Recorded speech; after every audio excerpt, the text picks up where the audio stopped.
মোহতারাম হাজরিন, আমি কোরআনে কারীমের সূরা আনআমের 120 নম্বর আয়াত তেলাওয়াত করেছি। এই আয়াতকে সামনে রেখে কিছু কথা আরজ করব। ওয়ামা তাওফীক ইল্লা বিল্লাহ। আল্লাহ রাব্বুল আলামিন কোরআনে হাকীমের সূরা আনআমের 120 নম্বর আয়াতে ইরশাদ করেছেন, ওয়াযারু যাহিরাল ইসমি ওয়া বাতিনাহ, অর্থাৎ হে আমার বান্দাগণ, তোমরা প্রকাশ্য অপরাধ, প্রকাশ্য গুনাহ যেগুলো দেখা যায় এ ধরনের পাপ থেকে বেঁচে থাকো। আর যে সমস্ত পাপ দেখা যায় না, অদৃশ্য, ভেতরে ভেতরে মানুষ করে, সেরকম অপ্রকাশ্য, অদৃশ্য এবং গোপন পাপ থেকেও তোমরা বেঁচে থাকো। এই আয়াতের আলোকে আমরা জানতে পারলাম যে নাফরমানি, আল্লাহর অবাধ্যতা এবং গুনাহ এটা দুই প্রকার। কিছু আছে জাহিরি গুনাহ, কিছু আছে বাতিনি গুনাহ। জাহিরি গুনাহ যে সমস্ত গুনাহ এবং পাপ দেখা যায়, চুরি করা, জেনা করা, ডাকাতি করা, মিথ্যা কথা বলা, নামাজ ত্যাগ করা, মাদক সেবন করা, যৌতুক নেওয়া এবং এ জাতীয় যত অপরাধ আছে এসব হলো প্রকাশ্য অপরাধ। খুব সামান্য সংখ্যক কিছু অপরাধ আছে যেগুলো মানুষ করে কিন্তু দেখার কোনো উপায় নাই, দেখা যায় না, ভেতরে ভেতরে করে। সেই অপরাধগুলো সম্পর্কে আমাদের সমাজে বেশিরভাগ মানুষের জানাশোনাই নেই। সেগুলো যে গুনাহ, সেগুলো যে পাপ, সেগুলো যে অপরাধ, সেগুলো যে কবিরা গুনাহ, সেই ধারণাই আমাদের অনেকের মধ্যে নাই। আপনি যদি কোনো রোগকে রোগ মনে করেন, তাহলে সে রোগ থেকে চিকিৎসার রাস্তা আপনি খুঁজে বের করবেন। আর যদি কোনোটাকে আপনি রোগই মনে না করেন, তাহলে তো আপনি সেটা ট্রিটমেন্ট করানোর কোনো চেষ্টাও করবেন না। তাহলে বোঝা গেল প্রকাশ্য অপরাধের চাইতে অনেক বেশি ডেঞ্জারাস, ভয়াবহ হলো ওই সমস্ত পাপ, ওই সমস্ত অপরাধ, ওই সমস্ত নাফরমানি, ওই সমস্ত গুনাহ যেগুলো মানুষ ভেতরে ভেতরে করে। কারণ সেগুলো যে গুনাহ, সেই চেতনাই মানুষের মধ্যে নাই। সময়ত ভাইরা আমার, আর এই জন্য আল্লাহ রাব্বুল আলামিন বলেছেন, আল্লাহর প্রিয় বান্দা হতে হলে, জান্নাতের মালিক হতে হলে, জাহান্নাম থেকে নিষ্কৃতি পেতে হলে, খাঁটি মুসলিম হতে হলে শুধু উপর দিয়ে ফিটফাট হইলে হবে না। উপর দিয়ে ফিটফাট হওয়ার পাশাপাশি ভেতরটাও ফিটফাট হতে হবে। আর যাদের উপরটা ফিটফাট, ভেতরটা সদরঘাট, সে কখনো খাঁটি মুসলিম হতে পারে না। আল্লাহ তাআলা আমাদের উপর এবং ভেতর, বাহির এবং ভেতর সবগুলোকে সংশোধিত করার তৌফিক দান করুন, বলুন আমিন। মুহতারাম হাজরিন, যে সমস্ত গুনাহ মানুষ ভেতরে ভেতরে করে, এই সমস্ত গুনাহ এর মধ্য থেকে একটা হলো হিংসা। সিরিয়ালে অনেকগুলো বলা যাবে, কিন্তু আমি মাত্র এক দুইটা নিয়ে আজকে আলোচনা করব, খুব বেশি সময় নেব না। হিংসা এটা একটা গুনাহ, সগীরা গুনাহ না, কবিরা গুনাহ। এই হিংসা নাই এমন কোন মানুষ আছে? কঠিন। কারোর মধ্যে মাত্রা বেশি, কারোর মধ্যে কম, কিন্তু কম বেশ হিংসা সবার ভেতরে থাকে। ইল্লা মার রাহিমা রাব্বি, আল্লাহর কিছু খাঁটি বান্দা, তাদের কথা ব্যতিক্রম। যারা হাসাদ, কোরআনের ভাষায়, হাদিসের ভাষায় এটাকে বলা হয়েছে হাসাদ, বাংলায় বলি আমরা হিংসা। এই হিংসা নামক রোগ থেকে পরিচ্ছন্ন এবং মুক্ত মানুষের সংখ্যা একেবারেই কম। আপনি নামাজি রোজাদার মানুষ পাবেন, হজ করা মানুষ পাবেন, ফজর পর্যন্ত ওয়াজ করতে রেডি আছে, প্রস্তুত আছে, এরকম মানুষও পাবেন। কিন্তু মনটাকে হিংসা থেকে মুক্ত করা মানুষ পাওয়া বড় কঠিন।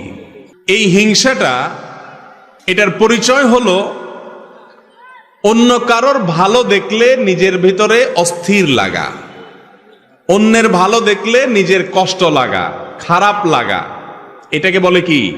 হিংসা। এই রোগটা আমাদের মধ্যে আছে না নাই? প্রত্যেকটা মানুষ কারোর না কারোর সাথে তার একটা কম্পিটিশন থাকে, একটা প্রতিযোগিতা থাকে।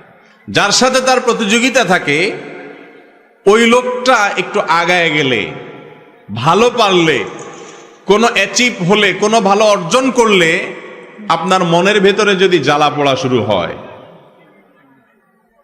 আপনি যদি মনে মনে কামনা করেন তার ক্ষতিটা হোক, তাহলে এটার নাম হলো হিংসা। এই হিংসা কি সওয়াবের কাজ না গুনার কাজ?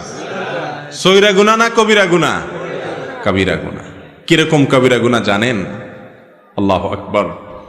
রাসূল করিম সাল্লাল্লাহু আলাইহি ওয়াসাল্লামের বিভিন্ন হাদিস থেকে বোঝা যায়, হিংসা মানুষের ভালো ভালো নেকামলগুলোকে ভেতরে ভেতরে, ক্যান্সার যেরকম ভেতরে ভেতরে মানুষকে শেষ করে দেয়, মানুষের নেকামলগুলোকে ভেতরে ভেতরে সব নষ্ট করে দেয়। আগুন যেরকম কাঠকে জ্বালিয়ে পুড়িয়ে ভস্ম করে ছাই করে ফেলে দেয়, ঠিক একইভাবে হিংসা নামক ব্যাধি যদি কারোর অন্তরে থাকে, ভেতরে থাকে, এটা দেখা যায় না, এটা গোপন গুনাহ, তাহলে মানুষের সমস্ত নেকামলকে ভেতরে ভেতরে শেষ করে দেয়। সে আমল করে করে পাহাড় জমায়, এদিকে হিংসার কারণে তার সমস্ত আমল ছাই হয়ে যায়, বরবাদ হয়ে যায়। ভাইরা আমার, এই জন্য হিংসা নামক এই ভাইরাস থেকে নিজের বুকটাকে পরিচ্ছন্ন করার চেষ্টা করতে হবে। আল্লাহ তাআলা আমাদেরকে তৌফিক দান করুন। রাসূল করিম সাল্লাল্লাহু আলাইহি ওয়াসাল্লাম বলেছেন, আবু হুরায়রা রাদিয়াল্লাহু তাআলা হাদিস বর্ণনা করেছেন, লা তাহাসাদু, ও মুসলমানরা তোমরা একে অন্যের প্রতি হিংসা করো না। নবীজি নিষেধ করেছেন, এজন্য হিংসা করা হারাম। ওয়ালা তানাজাসু, তোমরা একে অন্যের বেচাকেনাতে মধ্যখান দিয়ে ঢুকে ডিস্টার্ব করিও না, ক্ষতি করিও না, প্রতারণা করিও না। ওয়ালা তাবাগাদু, এবং তোমরা একে অন্যের প্রতি শত্রুতা অন্তরে রাখিও না। ওয়াকুনু ইবাদাল্লাহি ইখওয়ানা, আর তোমরা আল্লাহর বান্দা ভাই ভাই হয়ে থাকো। এখন কারোর সাথে আপনার শত্রুতা নাই এমন কোন মানুষ আছে? শত্রুতা যে অন্তরের ভেতরে রাখি আমরা, এটা তো দেখা যায় না। দেখা যায়? মুশকিল হলো, উপর দিয়ে আপনি হাসতেছেন, মুস্কি হাসি দিচ্ছেন, অথচ তলে তলে আপনি তার প্রতি আপনার শত্রুতা আছে, আপনার হিংসা আছে। এই রোগটা দেখা যায় না, হিংসাটা দেখা যায় না। এই জন্য এটা বাতিনি গুনাহ, ভেতরের গুনাহ। ভেতরের গুনাহ অনেক মারাত্মক, অনেক ডেঞ্জারাস। ক্যান্সার ভেতরে হয়, বাহিরে হয় না, এই জন্য সেটা অনেক বেশি ডেঞ্জারাস। প্রিয় ভাইরা আমার, হিংসার গুনাহ, এটা থেকে নিজেকে পবিত্র করা না গেলে যত নেকামল আপনি করেন, যত ভালো কাজ আপনি করেন, যত তেলাওয়াত জিকির আপনি করেন, আল্লাহ রাব্বুল আলামিনের কাছে ওই আমলের সওয়াব পাওয়ার আশা করা বড় কঠিন। জান্নাতি মানুষ, তাদের মার্কা কি জানেন? জান্নাতি মানুষদের একটা বড় মাপের মার্কা হলো তারা নিরীহ কিসিমের হবে। একবার রাসূল করিম সাল্লাল্লাহু আলাইহি ওয়াসাল্লাম সাহাবীদেরকে বললেন, তোমরা একটু অপেক্ষা করো, একটু পরে একটা লোককে দেখতে পাবে যে লোকটা জান্নাতি। এখন জান্নাতি নবী করিম সাল্লাল্লাহু আলাইহি ওয়াসাল্লাম রীতিমতো বলে দিচ্ছে নিশ্চয়তার সাথে যে একটু পরে একটা লোক আসবে এখানে, তোমরা খেয়াল করো কে আসে, যে আসবে সেই লোকটা জান্নাতি। সাহাবা একরাম যারা জান্নাতের পাগল, এই কথা শুনে তারা তো সবাই অত্যন্ত সতর্কতার সাথে অপলক দৃষ্টিতে চেয়ে আছে কে আসে। দেখা গেল একজন লোক, যে লোকটাকে দেখে তারা ব্রু কুচকাতে লাগলেন। সবাই মনে করেছেন এটা বোধহয় আবু বকর, ওমর, ওসমান, আলী, এরকম সিনিয়র কোন বড় সাহাবী, তারাও জান্নাতি সুসংবাদ প্রাপ্ত ইনশাআল্লাহ। তারা মনে করেছেন এরকম কোন প্রসিদ্ধ সাহাবী হয়তো আসবে, কিন্তু দেখা গেল এমন একজন লোক আসলেন যিনি অখ্যাত, কেউ তাকে তেমন বেশি চিনে না, গুরুত্ব দেয় না। নবী করিম সাল্লাল্লাহু আলাইহি সাল্লামের এই কথা শোনার পর সাহাবা একরাম চিন্তা করলেন, নবীজি যেহেতু বলেছেন লোকটা জান্নাতি, তার মুখ থেকে সুসংবাদ পাওয়া, অতএব গুলি মিস হলে এটা তো মিস হতে পারে না, এই লোকটা তো জান্নাতি অবশ্যই হবে। তাহলে কি এমন আছে তার ভেতরে যে সেই গুণের কারণে সে জান্নাতি? এই জন্য সাহাবা একরামদের একটা দল কয়েকজন মিলে ওই সাহাবীর বাসায় সিসি ক্যামেরা বসাইলেন। সিসি ক্যামেরা মানে আজকালকার যুগে সিসি ক্যামেরা না, মানে মনিটরিং বসাইলেন। তারা খবর নিতে শুরু করলেন যে এই লোকটা কি করে। ওনারা মনে করছেন এই লোক বোধহয় সারাদিন রোজা রাখে আর সারা রাত দাঁড়িয়ে নামাজ কালাম পড়ে, এই জন্য কি নামাজ পড়ে, কি দোয়া পড়ে রাত্রে, এটা জেনে তারাও জান্নাতি হবেন সে আশায় ওই সাহাবীর ব্যক্তিগত জীবনকে পর্যবেক্ষণ করা শুরু করলেন।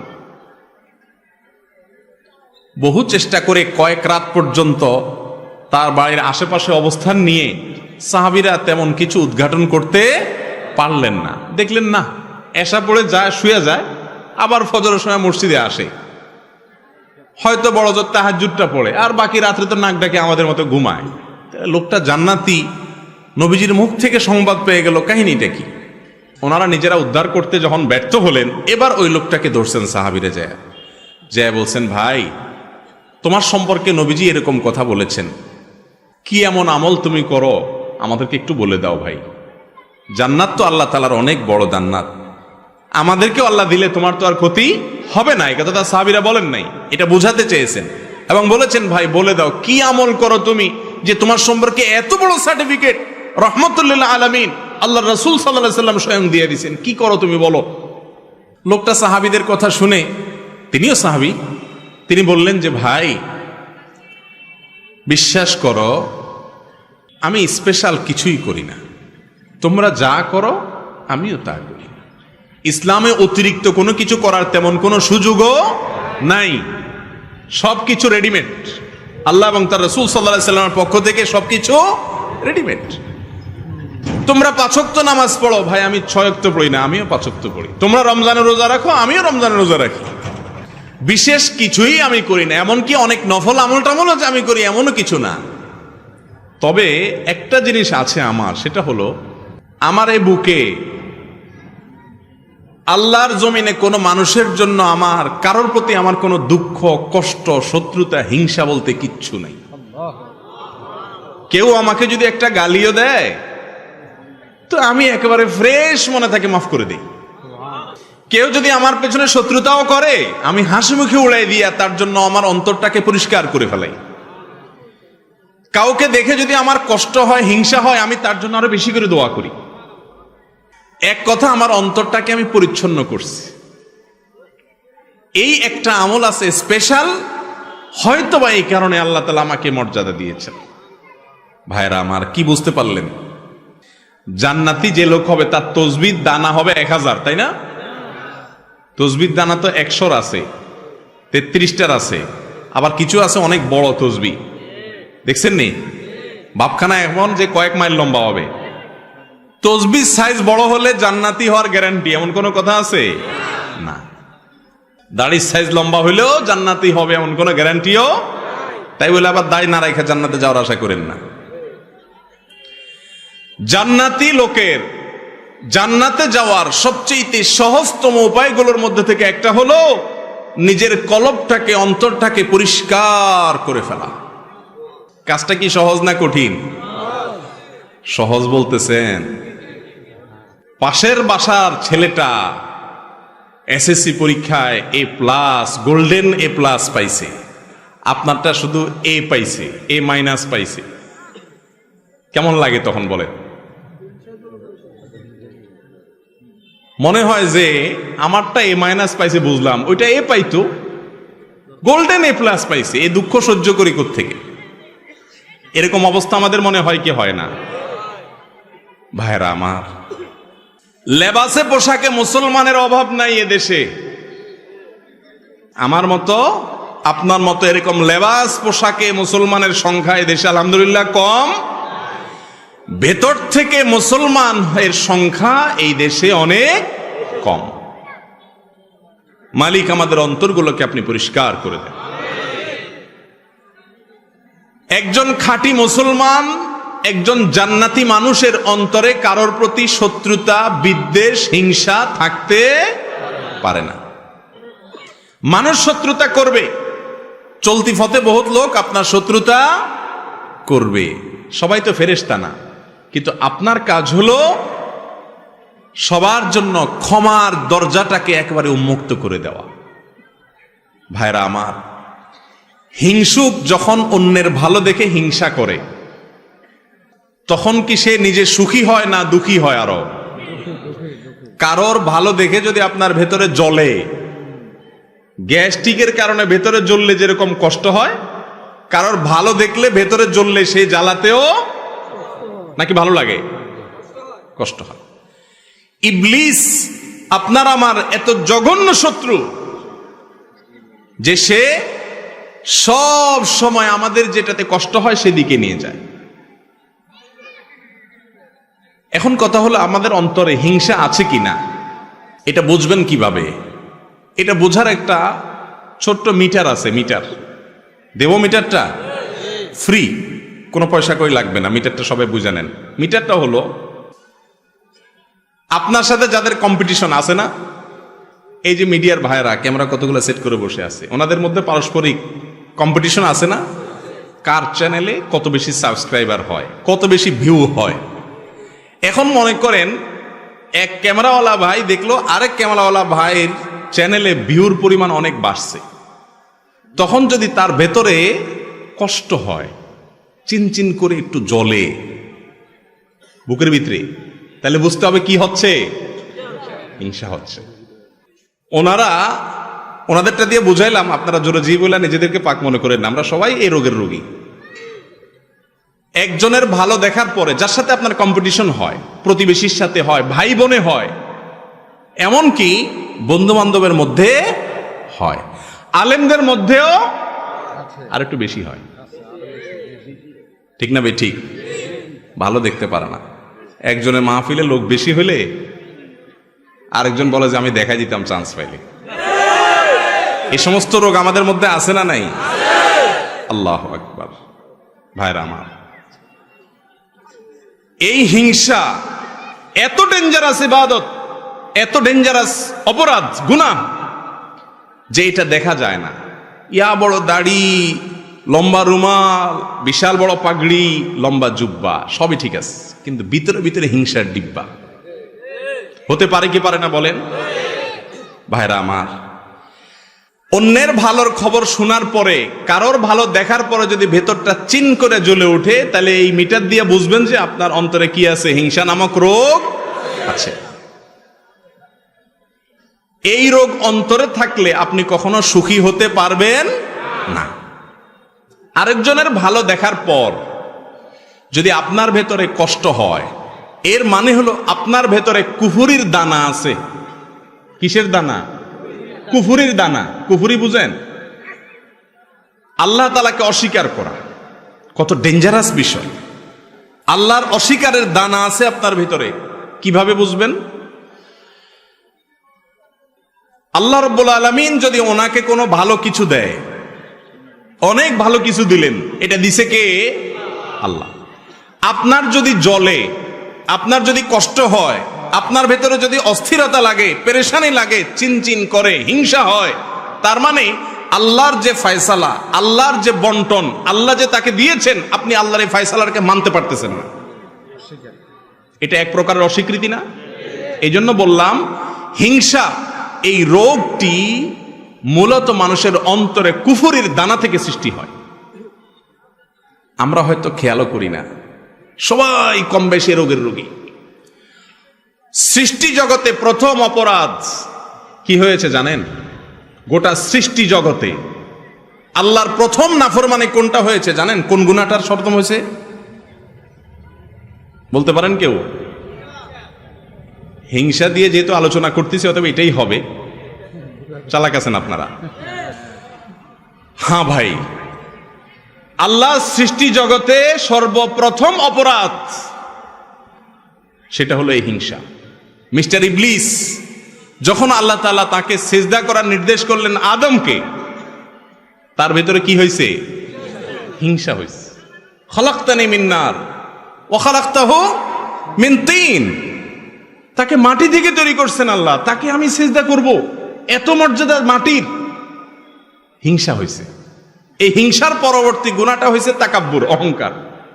সেখান থেকে হয়েছে কুফরি। হিংসার মতো অপরাধ, যেটাকে আমরা অপরাধ মনেই করি না, জেনাকে অপরাধ মনে করি, চুরিকে অপরাধ মনে করি, মাদককে অপরাধ মনে করি, নামাজ ছাড়াকে অপরাধ মনে করি, বেপরদাকে অপরাধ মনে করি, গালিগালাজকে অপরাধ মনে করি, মানুষ হত্যাকে অপরাধ মনে করি, কারণ এগুলো সব দৃশ্যমান। কিন্তু হিংসা নামক অপরাধ, যে অপরাধ ছোট কোনো অপরাধ নয়, আমল বিনাশী অপরাধ, সেটাকে আমরা অপরাধ মনে করি না। ভাইরা আমার, আজ থেকে আপনার বুকে নিজে হাত দিয়ে চিন্তা করবেন, কল্পনা করবেন, ভাববেন কারোর ভালো দেখলে আপনার জ্বলে কিনা। পারবেন না ইনশাআল্লাহ? যে যদি দেখেন যে হ্যাঁ কারোর ভালো দেখলে আপনার ভেতরে জ্বলে, তাহলে বুঝতে হবে আপনার ভেতরে হিংসা আছে। এটাকে নোট করে ফেলবেন। নোট করার পর প্রতিজ্ঞা করবেন যে এই হিংসা আমি দূর করব। দূর করা ভেরি ইজি। রোগ ধরাটা হলো মূল। আপনি যদি ধরতে পারেন যে আপনার অন্তরে অমুকের প্রতি হিংসা আছে, ওনার প্রতি হিংসা আছে, এটা যদি আপনি ধরতে পারেন, তাহলে ইনশাল্লাহ ট্রিটমেন্ট ভেরি ইজি। আমি ট্রিটমেন্ট বলতেছি একেবারে সহজ, কিন্তু আগে আপনাকে খুঁজে বের করতে হবে কার প্রতি আমার হিংসা হয়। খুঁজে বের করার পর দ্বিতীয় কাজ হলো চিন্তা করবেন, আমি যদি হিংসা করি তাহলে কেমন যেন আমি আল্লাহর ফয়সালাকে অস্বীকার করলাম। ঠিক না? ঠিক বলেন। আল্লাহ তাআলা পাশের বাসার আমার প্রতিবেশীর ছেলেকে মেয়েকে ভালো রেজাল্ট দিয়েছেন, এই দানটা তো আল্লাহর, তো আমার আল্লাহ দিয়েছেন, আমার যদি কষ্ট লাগে তার মানে আল্লাহর বন্টনটাকে আমি মানলাম না। ডেঞ্জারাস ব্যাপার, কুফরি। এটা মানুষকে আস্তে আস্তে ওই ইবলিসকে যেরকম কাফের বানিয়ে দিয়েছে, আস্তে আস্তে মানুষকে কুফরি পর্যন্ত নিয়ে যায়। এই কথার যখন চিন্তা করবেন তখন ইনশাআল্লাহ নিজের ভেতরে হিংসা দূর হওয়ার প্রাথমিক পদক্ষেপ চলে আসবে, যে এটা তো আল্লাহর বন্টন, আমি হিংসা করে কি লাভ হবে। হিংসুক হিংসা করে পৃথিবীর কারোর কোনো ক্ষতি করতে পারে না। বরং আপনি কি করবেন, ওই মালিকের সাথে কথা বলা শুরু করবেন। বলবেন, মালিক তুমি তাকে দিয়েছ, তোমার ভান্ডারে তো কোনো কমতি নাই, তাকে দিয়েছ তার জন্য আমার কোনো কষ্ট নাই, আরো দাও, কিন্তু আমাকেও দাও সাথে মালিক। ব্যাস, এটার নাম হলো গিবতা, বাংলা বলে ঈর্ষা। এটা খারাপ না, এটা জায়েজ আছে। কারোর ভালো দেখছেন, দেখার পরে বললেন যে আল্লাহ তাকে আপনি দিয়েছেন, এটা নিয়ে আমার আপত্তি নেই মালিক, আপনি সিদ্ধান্ত নিয়েছেন দেওয়ার, অতএব নিশ্চয়ই এর ভেতরে কল্যাণ আছে, আপনার ফয়সালার প্রতি আমার কোনো অভিযোগ নাই মালিক, তাকে দিয়েছেন আরো দেন, আমাকেও দেন। হলো কি? ঈর্ষা।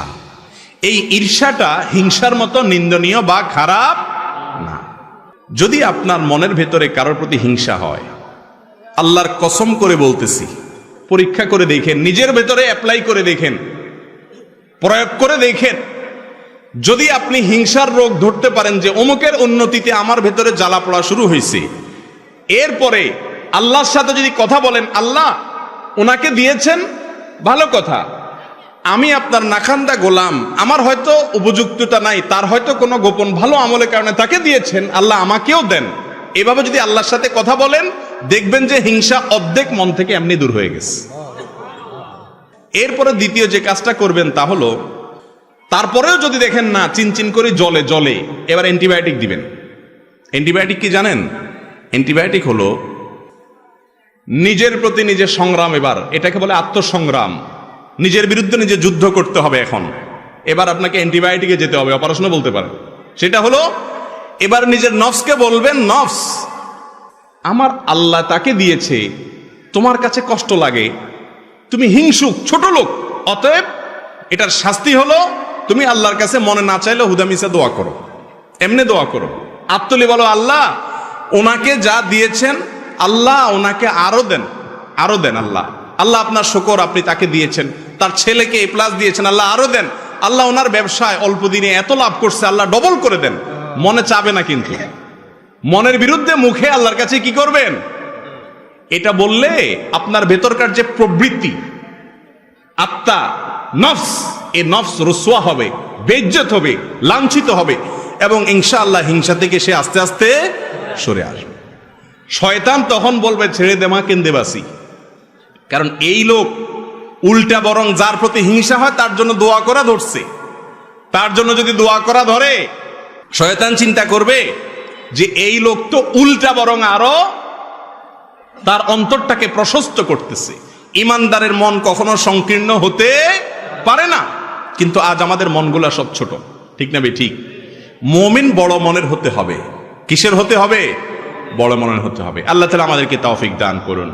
ভাইরা আমার, হিংসা নামক এই রোগ, এটা থেকে মুক্তির জন্য আমাদের প্রাণপণ লড়াই চালাতে হবে নিজের বিরুদ্ধে, কারণ গুপ্ত ঘাতক হিংসা। এটা কি?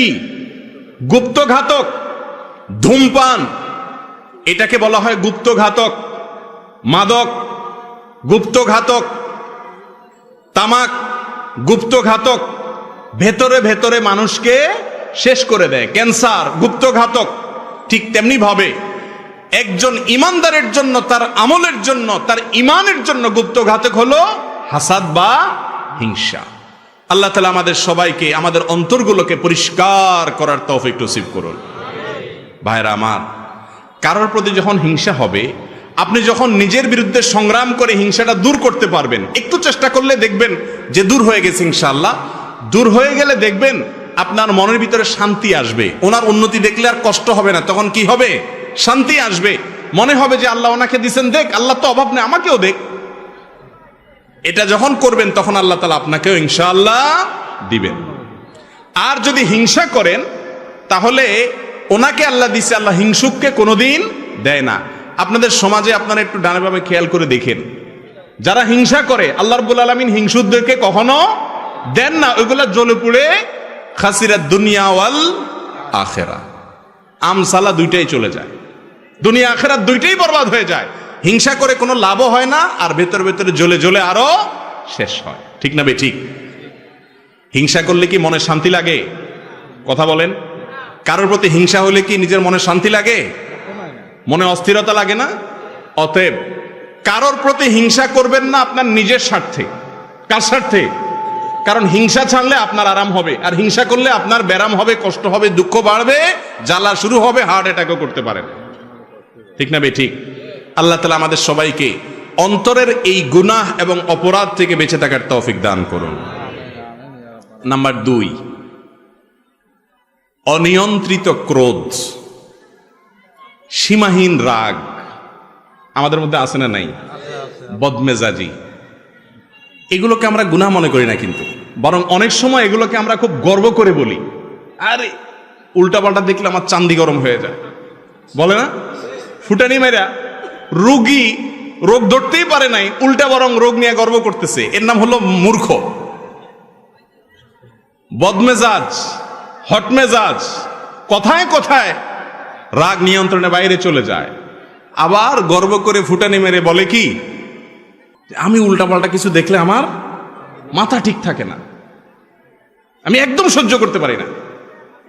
এই টাইপের কথা যারা বেশি বলে, এদের দেখে নিজের অপকর্মগুলো খুব ঠান্ডা মাথায় সে সহ্য করে যায়, আরেকজনেরটা দেখলে তার চান্দি কি হয়ে যায়?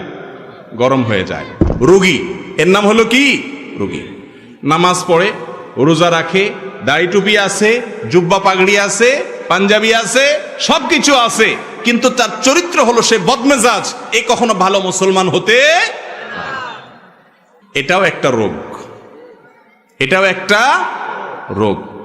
এই রোগটা ভেতরে থাকে, কিন্তু এটা সিমটম বাহিরে বাইর হয়ে যায়। রাগ হইলে প্রকাশ হয় না, প্রকাশ হয় বাহিরে, কিন্তু রোগের ঠিকানা কোথায়? ভেতরে, অন্তরে, বাতিনি গুনাহ। আল্লাহ রাব্বুল আলামিন কোরআনে কারীমে বলেছেন, ওয়াল কাযিমিনাল গায়যা ওয়াল আফিনা আনিন নাস ওয়াল্লাহু ইউহিব্বুল মুহসিনিন। যারা নিজেদের ক্রোধ, রাগ, গোসাকে যারা হজম করতে পারে, কন্ট্রোল করতে পারে, নিয়ন্ত্রণ করতে পারে, এবং মানুষ ভুল ত্রুটি করলে যেখানে সেখানে চেতে যায় না, রাগ হয়ে যায় না, ক্ষমা করতে জানে মানুষকে, আল্লাহু ইউহিব্বুল মুহসিনিন। আর যারা মানুষের প্রতি অনুগ্রহ করে আল্লাহ তাআলা তাদেরকে, এই লোকগুলোকে আল্লাহ তাআলা ভালোবাসেন। তাহলে আল্লাহর প্রিয় পাত্র হতে হলে বদমেজাজ ছাড়তে হবে, বদমেজাজ ছাড়তে হবে। আমরা সাধারণত মনে করি যারা খুব রাগী হয় এরা বোধহয় খুব বাহাদুর কিসিমের, তাই না? খুব মারাত্মক রাগ উঠলে একেবারে লাল হয়ে যায়, সব এলোমেলো করে ফেলা। আমরা মনে করি যে লোকটা বোধহয় বাহাদুর কিসিমের। আপনারা আমাদের প্রিয় নবী সাল্লাল্লাহু আলাইহি সাল্লামের মূল্যায়ন শুনলে হেসে দিবেন, হুবহু উল্টা। সাহাবীরা একবার কোথাও দেখলেন যে দুজন কুস্তি লাগছে, একজন খুব পলোয়ান কিসিমের, সে বারবার তার প্রতিপক্ষকে একেবারে চিৎপটাং করে কাজ করে ফেলে দিচ্ছে, তার সাথে পারে উঠতেছে না কোনোভাবে। তখন সাহাবীরা বলেছে মাশাআল্লাহ, শাদীদ, খুব শক্তিশালী লোকটা। নবী করিম সাল্লাল্লাহু আলাইহি সাল্লাম তখন সাহাবীদেরকে বলেছেন যে আরে না, তোমরা এই লোকটাকে খুব শক্তিশালী মনে করছো, আসো আমি দেখাই এর চেয়ে শক্তিশালী লোককে। তখন নবী সাল্লাল্লাহু আলাইহি সাল্লাম বলেছেন আলা আদুল্লুকুম মান হুয়া আশাদ্দু মিনহু, এই লোকের চাইতে আরো শক্তিশালী মানুষের কথা বলবো না তোমাদেরকে আমি, দেখবা? সাহাবে ওই রাসূল অবশ্যই দেখান কে সেই লোক যে এর চাইতে বড় ফলোয়ার আছে আমাদের এই মদিনা শহরে, কে সে? তখন নবী করিম সাল্লাল্লাহু আলাইহি সাল্লাম বলেছেন রজুলুন যালামাহু রাজুলুন, এক ব্যক্তি তার প্রতি কেউ জুলুম করেছে। রিকশাওয়ালা আপনার গায়ের উপরে রিকশাটা লাগাই দিছে অসতর্ক হয়ে। একজন সাধারণ মানুষ আপনার পাও দিয়া পায়ের উপরে পাড়া দিস, আপনাকে কষ্ট দিছে, জুলুম করছে। আপনি চাইলে কষায় আনে একটা দিয়ে দাঁতগুলা সব ফালে দিতে পারেন, এই ক্ষমতা আপনার আছে। কিন্তু ফাকাজামা গায়জাহ, চান্দি গরম হয়ে গেছে, এরপরেও সে ওই মালিক দেখছেন, সব মালিক সব দেখছেন, সেই কথা মাথায় রেখে ঢোক গিলার মতো করে রাগটাকে গিলে ফেলে দিয়েছে, দিয়ে মুস্কি হেসে দিয়েছে, ওই লোকটাকে মাফ করে দিয়েছে। এই ব্যক্তি সম্পর্কে নবীজি বলেছেন ফাগালাবাহু ওয়াগালাবা শায়তানা, সে নিজের রাগের উপরে জয়ী হয়ে গেছে, শয়তান চাচ্ছে তাকে এখানে হারায় দিতে, জাহান্নামের দিকে নিতে, সে শয়তানকে হারায় দিছে, হেসে দিছে, রাগকে কন্ট্রোল করতে পারছে। এই লোক হলো আসল বীর, আসল বাহাদুর। ভাইরা আমার, আমাদের দেশে এই টাইপের মানুষ হলে আমরা তারে কি সার্টিফিকেট দিতাম? নবীজি বলছেন সবচেয়ে বড় বীর সে, আমরা হলে বলতাম সবচাইতে বড় বেদা, দেত্রা, ঠিক না? এটা তো একটা আস্তারা বেদলা মানুষ, বোকা শোকা মানুষ, বেকুব নাকি রে? আরে এত বড় একটা জুলুম করলো, কি একটা রিকশাওয়ালা এত বড় একটা অন্যায় করলো, বেটা চায় চায় চলে গেল, এটা পুরুষ নাকি রে? আমরা এরকম না দেখি?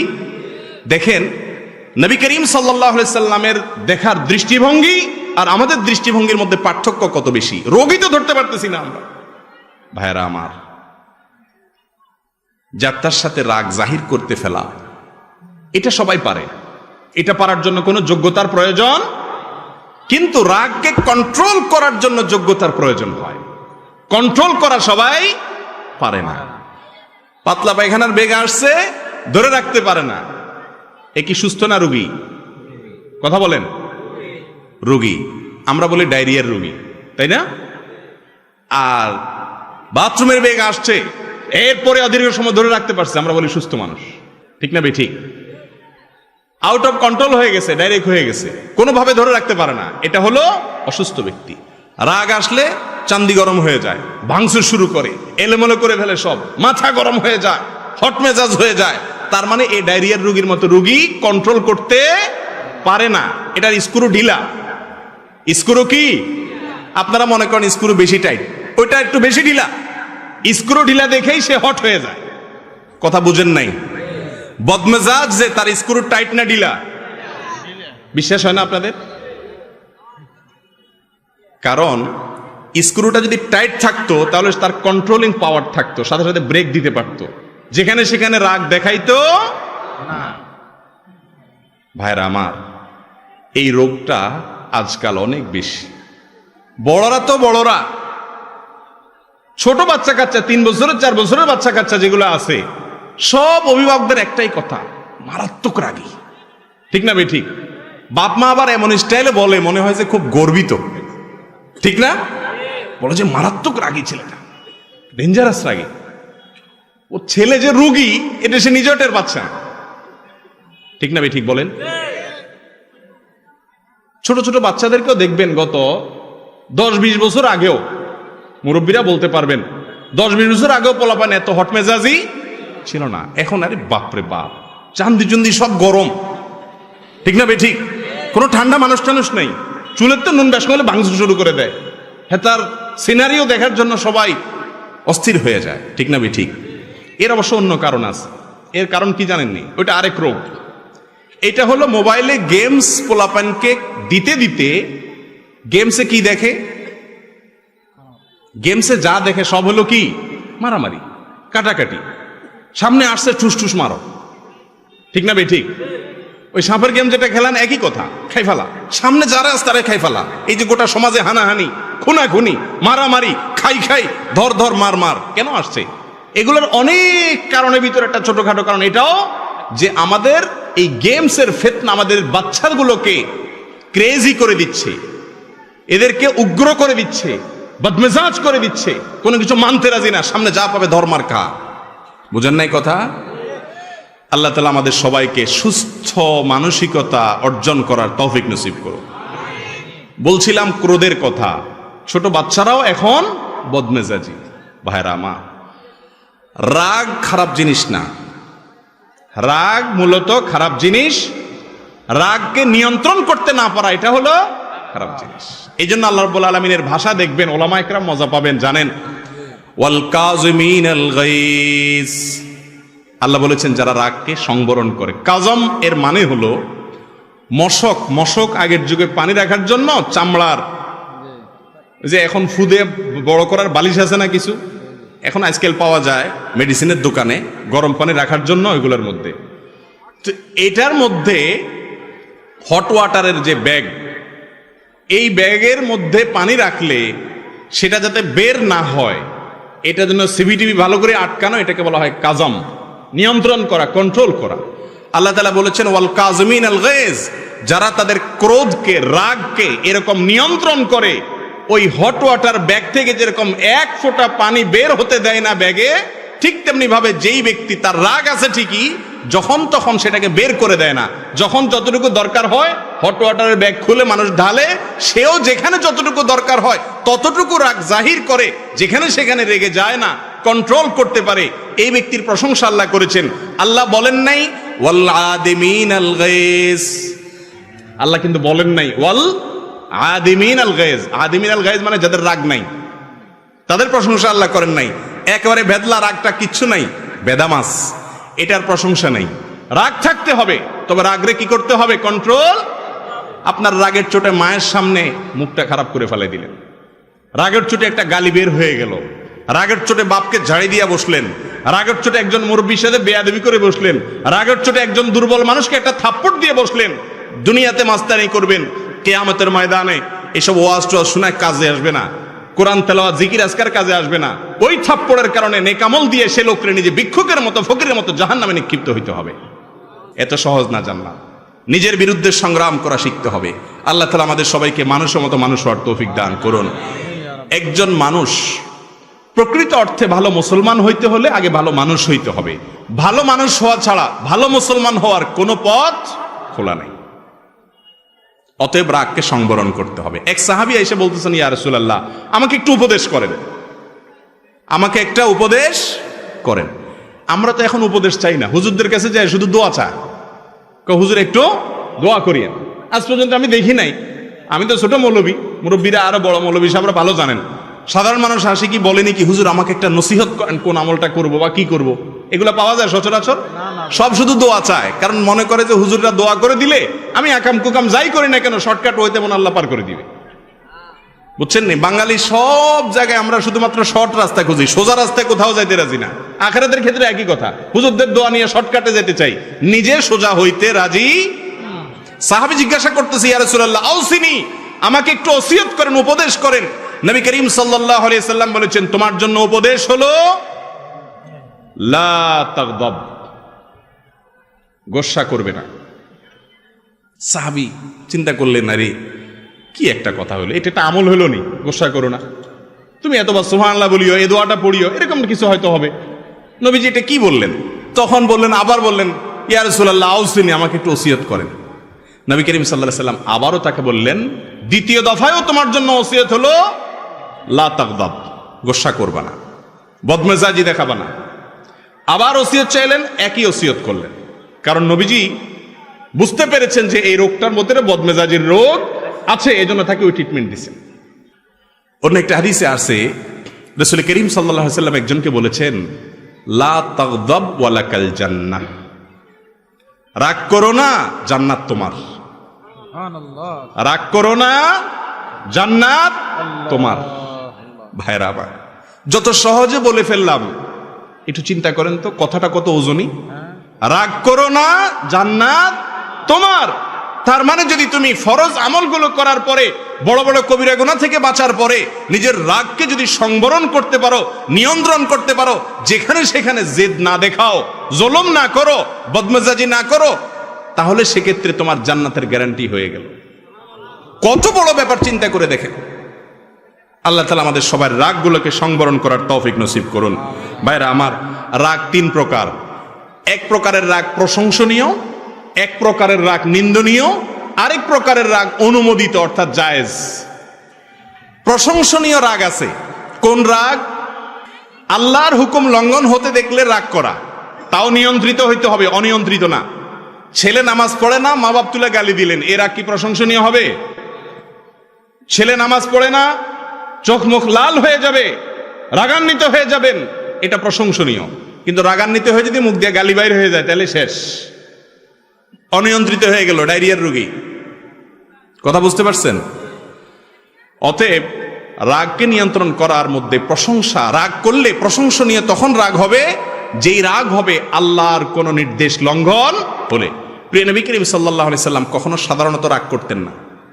একবার সাহাবা একরাম যে কোনো একটা মামলায় নবী করিম সাল্লাল্লাহু আলাইহি সাল্লাম রায় ঘোষণা করবেন বা করছেন, দণ্ড ঘোষণা করেছেন। যার জন্য দণ্ড ঘোষণা করছেন, অন্যরা বুদ্ধি করে সম্ভবত ওসামা ইবনে যায়েদ রাদিয়াল্লাহু তাআলাকে পাঠাইছেন যে তুমি একটু সুপারিশ করো রাসূলের কাছে যায়। রাসূল আকরাম সাল্লাল্লাহু আলাইহি সাল্লাম এই কথা শুনে অগ্নিশর্মা হয়ে গেলেন, তার মুখ লাল হয়ে গেল রাগে। আল্লাহর নির্দেশ আমি বাস্তবায়ন করছি, আল্লাহর শাস্তি দণ্ডের ঘোষণা দিয়েছি, আমাকে এই জায়গায় এসে সুপারিশ করতেছো তোমরা? আল্লাহর দণ্ড থেকে সরে যাবো আমি? তার মানে আল্লাহর আদেশের বিরুদ্ধে কেউ যাবে, এই কথা শুনলে চোখের সামনে দেখলে রাগ হয়ে যেতেন কিনে, কিন্তু রাগে লাল হয়ে যেতেন, কাউকে খারাপ কথা বলতেন। এখন তো রাগ হলে এক নম্বরের কাজ হলো গালি, আর যদি গায়ে একটু জোর থাকে তাহলে হাত। ঠিক না বে ঠিক? ভাইরা আমার, এই দাপট সারা জীবন থাকবে না। যুবক ভাইরা আমার, এই শক্তি সারা জীবন থাকবে না। যৌবন কালটা ভাইরে ওয়ান টাইম, জীবনে একবার আসে, চলে যায়, আর আসবে না। যৌবনকালে জুলুম করবেন, পশুর মতো আচরণ করবেন, সমাজে বিশৃঙ্খলা করবেন, অশান্তি করবেন, সন্ত্রাস করবেন, মানুষকে কষ্ট দিবেন, বদমেজাজি দেখাবেন, গায়ের জোর খাটাবেন, মাস্তানি করবেন, প্রভাব খাটাবেন। আল্লাহ রাব্বুল আলামিন সবকিছু দেখছেন। ছাড় দেন কিন্তু ছেড়ে দিবেন না। ছাড় দেন আমার মালিক, কিন্তু ছেড়ে দিবেন না। সাবধান। প্রশংসনীয় রাগ হলো আল্লাহর হুকুম নষ্ট হতে দেখলে, অন্যায় দেখলে রাগ করা। তবে সবচেয়ে বেশি রাগ করবেন নিজের বিরুদ্ধে। একদিন ফজর নামাজ পড়তে পারেন নাই, ঘুম থেকে উঠতে পারেন নাই, অলসতা এসে গেছিল, ঘুম থেকে উঠার পরে নিজের প্রতি জেদ করে, রাগ করে নিজেকে নিজে শাস্তি দেন। ঠিক আছে, আজকে তাহলে এর প্রতিবাদ স্বরূপ আমার দ্বারা কেন নামাজ ছুটলো, এর প্রতিবাদ স্বরূপ আগামী 24 ঘন্টা ফেসবুক ব্যবহার করব। হাসতেছেন দেখি, হাসির কথা না তো। যুবকদের জন্য ফেসবুকে রেস্ট্রিকশন আসা, এটা কিন্তু অনেক বিশাল বড় একটা শাস্তি। এটা বিশাল বড় একটা শাস্তি। ওই যে আমেরিকার প্রেসিডেন্ট ট্রাম্পের ফেসবুক টেসবুক সব বন্ধ করে দিছে না কত ঘন্টার জন্য? ওই বেটা বুঝতেছে দুনিয়াটা কি। আমাদের এখন যুবক ভাইদের যদি ফেসবুক, টুইটার, ইউটিউব সব বন্ধ করে দেয়, আমার দম বন্ধ হয়ে আসবে। ঠিক না? কথার কথা বললাম। নিজের বিরুদ্ধে আমার দ্বারা করে অন্যায় হয়ে গেছে। একজন মানুষ রিকশাওয়ালার সাথে দুর্ব্যবহার করছেন, আসছেন, যখন মাথাটা ঠান্ডা হয়েছে তখন সাথে সাথে নিজের বিরুদ্ধে নিজে এবার সংগ্রামে নামেন, যুদ্ধে নামেন। খুঁজে বের করেন সে রিকশাওয়ালাকে যাদের সামনে থাপ্পড় দিয়েছেন, দুর্ব্যবহার করেছেন, তাদের সামনে যদি রিকশাওয়ালার পাও ধরে মাপ চেয়ে ফেলতে পারেন, ভাইরে কিয়ামতের ময়দানে বেইজ্জত হওয়ার চাইতে, আমল খোয়ানোর চাইতে তোমার কাছে এখনই মাপ চাই, মাফ করে দাও, মাথা গরম হয়ে গেছিল, মাফ করে দাও, এটা যদি করতে পারেন তাহলে আপনি হলেন বীর, আপনি হলেন বাহাদুর। মানুষ আপনাকে বলতে পারে আপনি ভেদা, কিন্তু আল্লাহর খাতায় এটা হলো সবচেয়ে বড় বীরত্বের পরিচয়। আল্লাহ তাআলা আমাদের সবাইকে মানুষ হওয়ার তৌফিক দান করুন। আমরা মানুষ রূপী, চেহারা দেখতে মানুষের মতো, কিন্তু কারোর মধ্যে বাঘের গুণ, থাবা দাও পাইলে চান্স, কারোর মধ্যে সাপের গুণ, ভেতরে ভেতরে দংশন করো, কারোর ভেতরে হিংস্র বিভিন্ন জীবজন্তুর গুণ আমাদের ভিতরে আছে, কারোর ভিতরে কুকুরের মতো লোভের গুণ আছে, এক এক পশুর গুণ নিয়ে চলতেছি, কিন্তু চেহারা সব মানুষের মতো। ঠিক না বে ঠিক? আল্লাহ তাআলা আমাদের ভিতরে মনুষ্যত্ব যেন আছে, এটা ভেতরে আসার জিনিস, সেই তৌফিক আল্লাহ তাআলা আমাদেরকে দান করুন। ভাইরা আমার, তাহলে রাগ প্রশংসনীয় হবে। নিজের বিরুদ্ধে রাগ করেন, অন্যের বিরুদ্ধে রাগ করবেন, নিয়ন্ত্রিত রাগ। যদি আল্লাহর কোনো বিধান লঙ্ঘন হয়, অন্যায় কোনো কিছু দেখেন, অসামাজিক কাজ দেখেন, চান্দি গরম হবে, কিন্তু গরম হয়ে উল্টাপাল্টা কিছু করবেন না, কন্ট্রোলে রাখবেন। এই রাগ ইনশাআল্লাহ প্রশংসনীয়, এর কারণে আল্লাহর কাছে সওয়াব পাবেন। আরেক প্রকারের রাগ আছে নিন্দনীয়। সেটা কোনটা? গোষ্ঠীর জন্য রাগ, দলের জন্য রাগ, ব্যক্তিগত কারণে রাগ, দুনিয়ার কারণে, মোহের কারণে রাগ। আছে না নাই? কথার কথা, আপনার গ্রুপের লোক, বিভিন্ন গ্রুপিং আছে না আমাদের মধ্যে, আপনার গ্রুপের লোক, তার উপরে কেউ জুলুম করছে বা কিছু একটা হয়েছে, ভেজাল লাগছে, আপনার চান্দি গরম হয়ে গেছে, হ্যাঁ আমার লোকের বলছে। এই রাগ হলো নিন্দনীয় রাগ, এটা হলো নাজায়েজ রাগ। এটা আল্লাহর জন্য না, এটা নফসের জন্য, প্রবৃত্তির জন্য, দলের জন্য, গ্রুপের জন্য, দুনিয়ার জন্য। এ রাগ নিন্দনীয়। নিন্দনীয় রাগের তালিকার মধ্যে যে রাগ অনিয়ন্ত্রিত, যে রাগে কোনো নিয়ন্ত্রণ নাই, চাঁদনি গরম হয়ে গেছে, আউট অফ কন্ট্রোল হয়ে গেছে, মাথা ঠান্ডা হওয়ার পরে বুঝলেন হ্যাঁ হ্যাঁ সর্বনাশ, বউরে 1 তালাক 2 তালাক 3 তালাক 4000 তালাক, তোর তালাক তো 14 গোষ্ঠী সহ তালাক দিয়ে দিলেন। মাথা যখন ঠান্ডা হয়ে গেল, মৌলভী সাহেবের কাছে গেছেন, হুজুর ভুল হয়ে গেছে। হুজুর বলছে শেষ তো। এবার বলেন হুজুর কি কোন কোনো রাস্তা নাই? চুগুরা গেরা আমার মসজিদে একদিন এক যুবক আসছে জুমার পরে, ফুটফুটে সুন্দর, তালাক দিয়ে আসছে বউরে। মাসালা জিজ্ঞেসে, আমি বললাম শেষ, আর তো সুযোগ নাই। হুজুর কোনো রাস্তা নেই? কোনো রাস্তা নেই। ওই মহিলাকে খুব যদি বেশি ভালোবেসে থাকেন, একটা ভালো ছেলে দেখে, উপযুক্ত পাত্র দেখে বিয়ে দিয়ে দেন, আর আপনি নিজের জন্য চরকায় তেল দেন, আরেকটা বিয়ে করেন।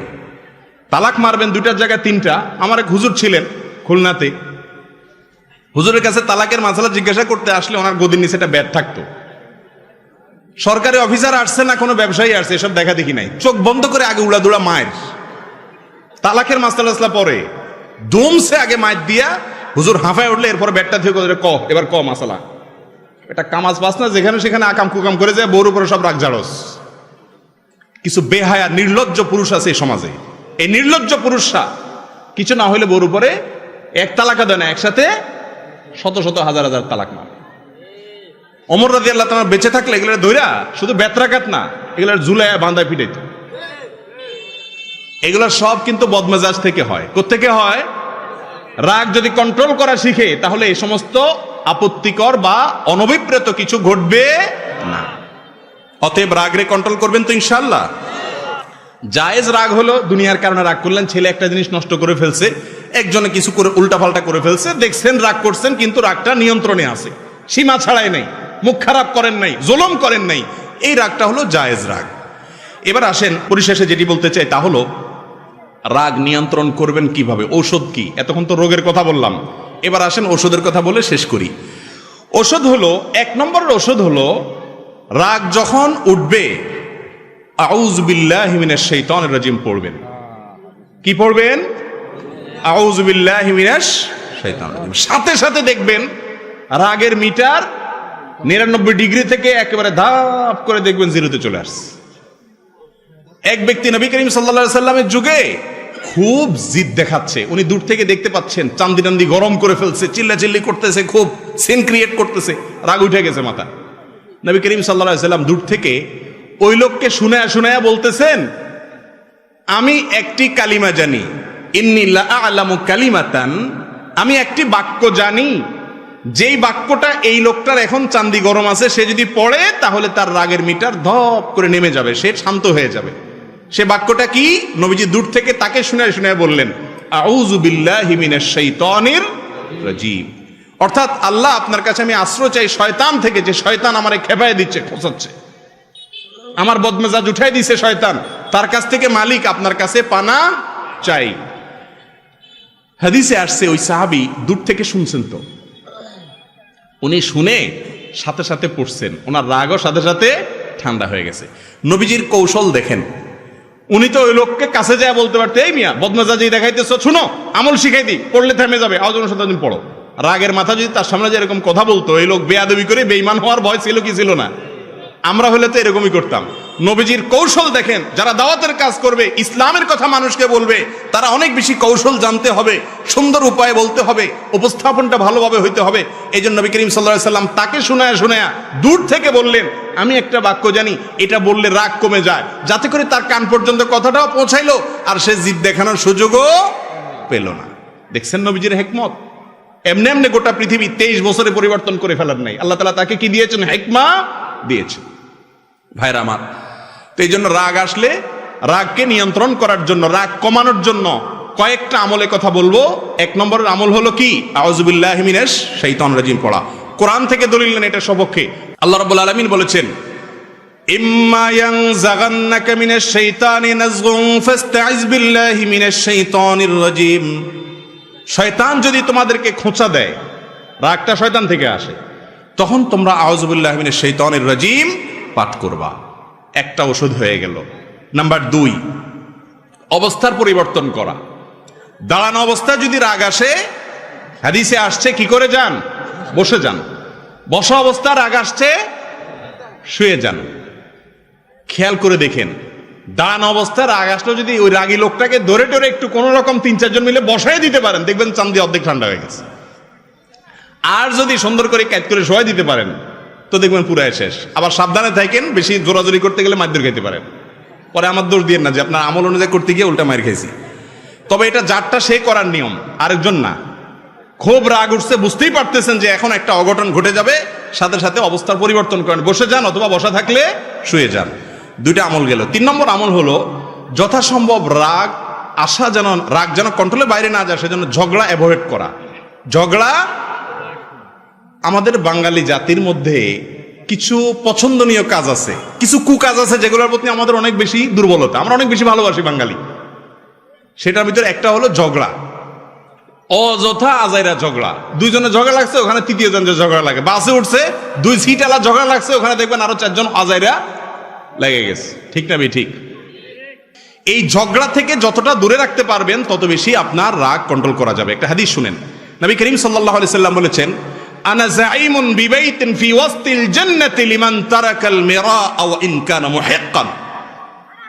যে ব্যক্তি হকের উপরে আছে, সে জানে আমি সত্যের উপরে আছি, ওই লোকটা আমার প্রতি জুলুম করতেছে, তারপরেও কথা যেন না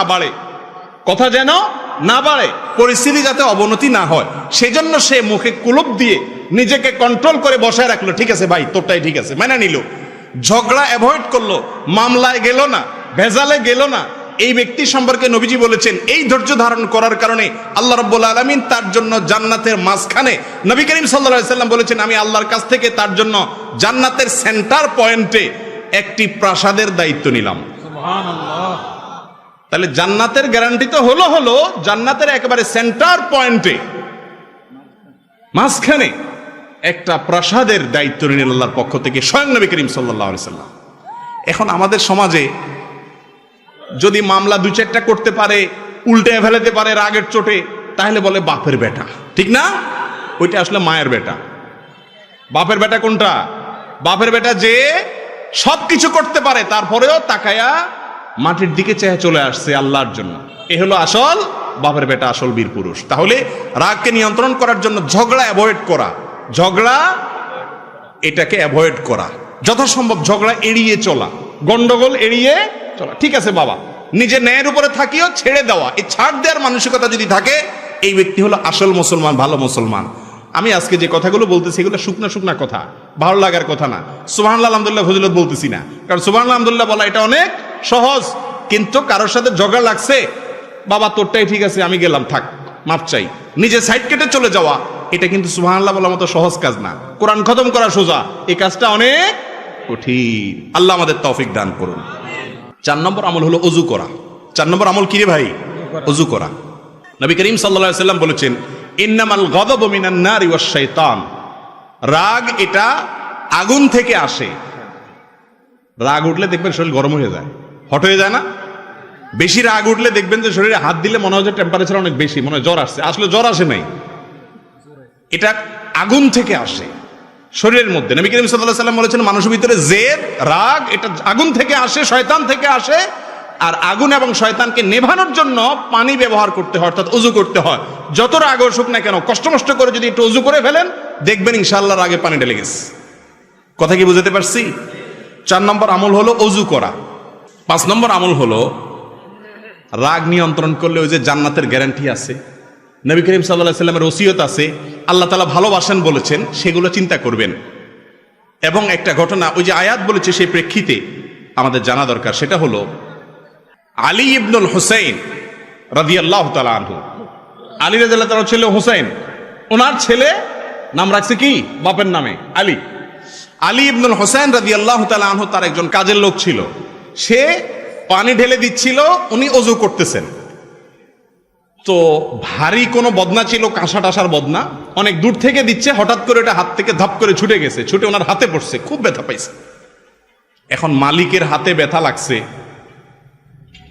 কাজের লোকটা খুব ভয় পেয়ে গেছে, কৃতদাস ছিল, ভয় পেয়ে গেছে, ভয় পাইয়া ওনার দিকে তাকাইছে। এখন হযরত আলী উনি তার দিকে তাকাইছেন, হয়তো একটু শাসন করবেন বা বলবেন, একটু খেয়াল করো, এত বেদিশা কেন, পড়লো কেন, একটু মনোযোগ দাও না কেন। এর আগের যুগের কৃতদাস দাসীরা, কাজের লোকরাও অনেক কোরআন হাদিস জানতো, সাথে সাথে আয়াত পড়ে শোনাইতেছে, ওয়াল কাযিমিনাল গায়জ। আল্লাহর প্রিয় মানুষদের প্রশংসা করতে গিয়ে আল্লাহ বলেছেন যারা রাগকে নিয়ন্ত্রণ করে। এই কথা শোনার সঙ্গে আলী রাদিয়াল্লাহু তাআলা আনহু সাথে সাথে লজ্জা পেয়ে গেছেন। আরে তাই তো, রাগকে নিয়ন্ত্রণ করলে আল্লাহ ভালোবাসেন, সাথে সাথে উনি মাথা নিচু করে ফেললেন, অর্থাৎ বাপ মাফ করে দিলেন, এ রাগ নিয়ন্ত্রণ করে ফেললেন।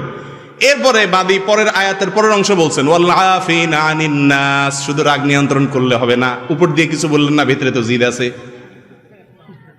মাফও করতে হবে। ওয়াল আফিনা আনিন নাস, মানুষকে যে মাফ করে, সঙ্গে সঙ্গে তিনি বললেন, যাও কদ আফাউতু আনকি, তোমাকে মাফও করে দিলাম।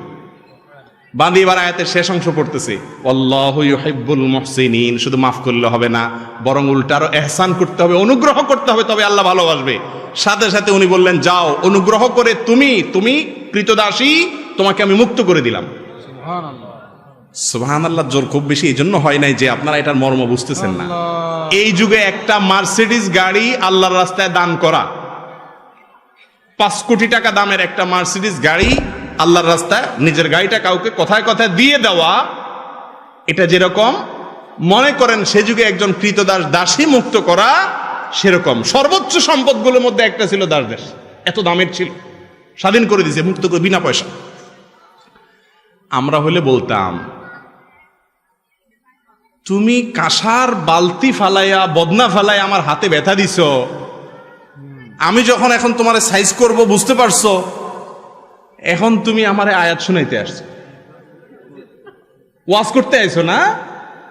আমরা হলে এই কথা বলতাম না? দেখেন, ওনারা এতটা আখিরাতের জন্য পাগল ছিলেন, আল্লাহর কালাম শুনেছেন, আল্লাহর নির্দেশ শুনেছেন, কে বলেছে, কি জন্য বলেছে, এসব দেখা দেখি নেই, সাথে সাথে আমান্না সাল্লামনা সামিআনা ওয়া আতানা, শুনলাম আর সাথে সাথে আনুগত্য করলাম, সারেন্ডার করলাম, মানলাম, আল্লাহ বলেছেন, আর কোনো কথা নাই। এর নাম হলো মুসলমান। আর আমরা কয় নম্বরের মুসলমান ভাইরা আমার?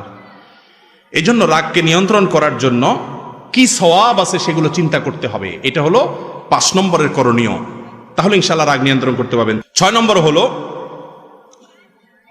রাগের পরিণতি সম্পর্কে চিন্তা করবেন। রাগের পরিণতি, রাগের ক্ষতিকর দিক কি, রাগ করলে কি কি ক্ষতি হয়।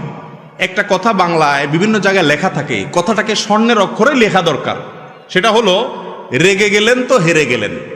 দেখছেন না আপনারা বিভিন্ন জায়গায়? এই কথার মতো বাস্তব কথা আর নাই।